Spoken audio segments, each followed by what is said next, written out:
која е нашата интенција понатаму? Ние нема да се откажеме од борбата против корупцијата и криминал. Да, не се откажуваат и овие 5 мина на кои ме изгласана интерпелација. Имаме и други механизми, господине Љубиша, кои што ни стојат на располагање, затоа што видете, 8 месеци сме власт и сметам дека доволно чекавме, а дури мислам дека граѓаните не обвинуваат дека и премногу долго чекавме, трпеливи, за да не обвинуваат дека правиме упад, како што сега велат дека сме направиле упад.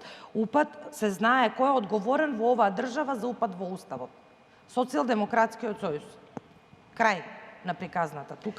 Тука нема што да дебатираме. Но, кои ни се нашите механизми? Постојат голем број на механизми, сега за сега. Нема да ги употребиме, ќе видиме докаде ќе одат, како да кажам, нивното... Добрата волја или Добрата волја, имено, Ако може само реплика на... Знаете, се извинувам, знаете што се поставува тука исто друго прашање? Што е потребата, која е потребата да седите на местото, да го држите местото кога веќе ви е изгласана недоверба, треба ли некого уште да штитите? А верувам дека да. Што е работата на судскиот совет? Да казнува судии? Еве сега овој што не му дал куќен притвор. Дали судскиот совет ќе го казни тој судија? Многу прашања се во оптек.